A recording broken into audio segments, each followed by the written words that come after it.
दोस्तों, जैसा कि सवाल में आप देख रहे हैं कि किसी भिन्न के अंश में यदि 2 जोड़ देते हैं और हर में भी 2 जोड़ देते हैं तो वह भिन्न 9/11 हो जाती है।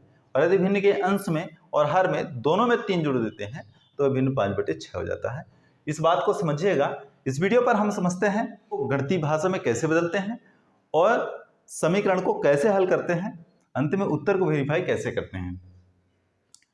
जैसा कि भिन्न क्या ले लेते हैं, x/y।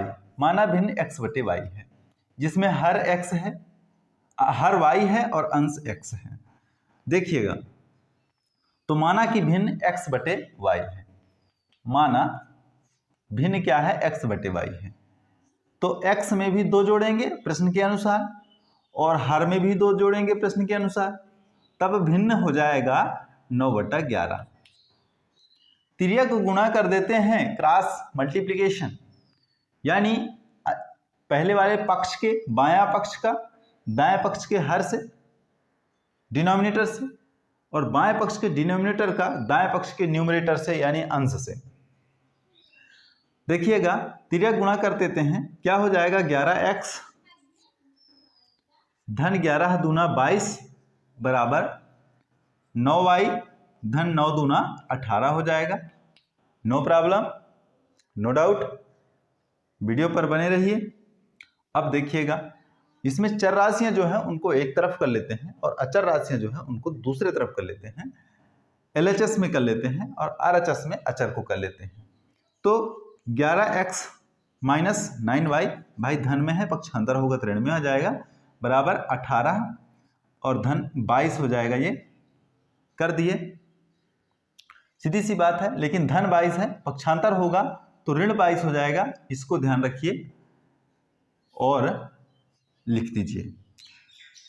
11x माइनस 9y बराबर 18 में 22 घटाएंगे, चिन्ह ऋण आएगा, क्योंकि बड़ी संख्या का चिन्ह हमेशा उत्तर के साथ में आता हो, चाहे धन हो चाहे ऋण हो। अब 22 में 18 घटाएंगे तो -4 बचेगा। अब देखिएगा, इसको समीकरण 1 बना दिए। समीकरण 2 के लिए हमको पुनः सवाल के दूसरे कंडीशन पर जाना पड़ेगा। अब देखिए, सवाल कि लिखा हुआ है कि उसी भिन्न के अंश और हर दोनों में 3 जोड़ देते हैं तो भिन्न 5/6 हो जाती है। पुनः प्रश्नानुसार, अब प्रश्न के दूसरे कंडीशन के अनुसार हमको इस पर ध्यान देना है कि यदि x में 3 जोड़ देते हैं और हर वाले y में भी 3 जोड़ देते हैं तो वह 5/6 हो जाता है। कोई डाउट नहीं है, डाउट क्लियर है, समझिए इसको। कोई डाउट नहीं है, डाउट क्लियर है, इसको समझिए। फिर क्रॉस मल्टीप्लिकेशन यहां भी करेंगे और 6x, या कि जैसा भी किए हैं, 6x धन 18 6 त्रिक 18 बराबर 5y धन 5 तियां 15। यहाँ पे ये कम हो जाएगा हमारा।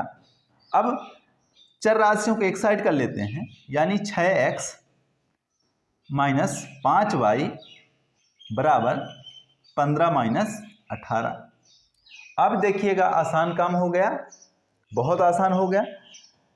6x माइनस 5y बराबर 15 ऋण 18। यहाँ पे डाउन अप करते हैं, 6x माइनस 5y बराबर 15 में 18 घटाएंगे तो -3 बचेगा।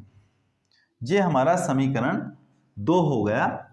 ध्यान रखिएगा, जैसा कि आप लगातार देखते रहे हैं उसी तरह से लगातार देखते रहिए और सवाल को हम लगा रहे हैं। आगे की प्रोसीजर है, समीकरण 1 से ले लें चाहे समीकरण 2 से ले लें, हमको सब्स्टिट्यूटिंग मेथड से इसको सॉल्व करना है, यानी प्रतिस्थापन विधि से हमको हल करना है। तब हम समीकरण 1 से ले लेते हैं, चाहे 2 से ले लें, 1 से ही ले लेते हैं। तो x बराबर क्या हो जाएगा भैया, x बराबर हो जाएगा हमारा ऋण 4 की ओर 9y को पक्षांतर करेंगे, ऋण है तो धन हो जाएगा, तो -4 धन 9y और 11 में से x तो रख दिए हैं, 11 बचा है, पक्षांतर करेंगे तो भाग में चला जाएगा, बटा 11। यानी x बराबर, ये समीकरण 3 हो गया। चलिए समीकरण 3 हो गया। समीकरण 3 से x का मान, समीकरण 3 से x का मान कहां से शुरू किए हैं? समीकरण 1 से शुरू किए हैं, तो 1 में नहीं रखेंगे, किसमें रखेंगे? 2 में रखेंगे। एक नियम, 1 से शुरू किए, 3 बना, 3 से मान 2 में रखे और 2 का जो मान आया पुनः 3 में रख दिए। ये वाला सूत्र को, ट्रिक्स को ध्यान रखिएगा, ये गड़बड़ नहीं होने देगा। यही प्रक्रिया अगर 2 में करते हैं तब 1 में आएगा, फिर 3 में आएगा, फिर 2 में जाएगा। चलिए, तो 3 से x का मान समीकरण 2 में रखने पर आप समझ जाइएगा। तो x बराबर क्या है? समीकरण 2 6x है, तो क्या रखेंगे? 6x की जगह में 6 रख दिए। x का मान कितना है हमारा? -4 धन 9y बटा 11 -5y बराबर -3। बहुत आसानी से, सरलता से हो गया। अब 6 चौको -24 धन 6 54 ऋण 11 5 55y बराबर 11 तिया 33 -33 हो गया। आसानी से 54y में 55y घटाएंगे तो -y बराबर 33 में से 24 क्या करेंगे? पक्षांतर कर देंगे, -33 और धन 24 हो जाएगा, चिन्ह सारे उल्टे हो जाएंगे, यानी -y बराबर माइनस कितना हो जाएगा? तो 13 में 4 गए 9 और 3 में 3 गए कुछ नहीं, यानी -9 बचा। माइनस से माइनस काट दिए, y बराबर हमारा 9 बचा। अब इसे जो y का मान है, y को मान को कहाँ रखेंगे? अकॉर्डिंग टू ट्रिक y के मान को रखेंगे समीकरण 3 में। यहां से 2 से बना लिए, 3 में रख दिए। y का मान समीकरण 3 में रखने पर तो यहाँ पे, यहाँ हियर है ना, putting the value of equation number 3,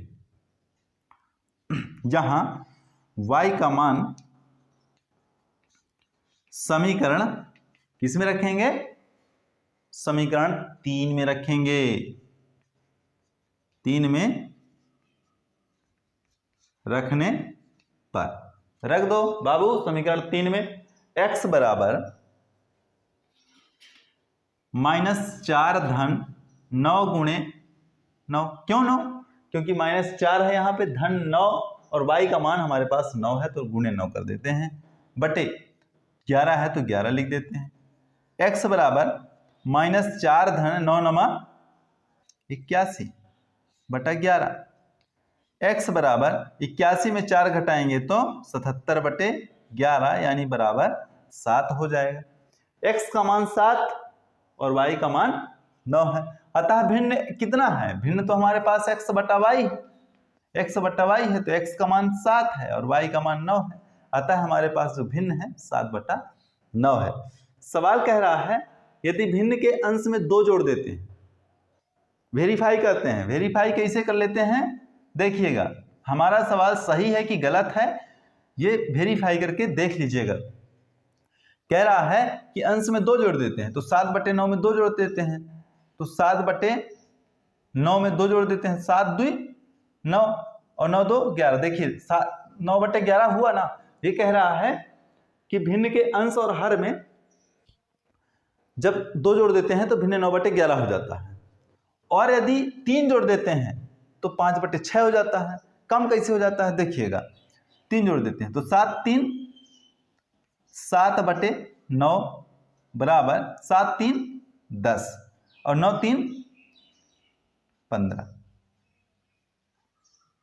9 3 12, sorry 9 3 12 और 5 दूना 10 6 दूना 10। देखिए 6 दूना 12 बराबर 5 बटे 6 हुआ कि नहीं।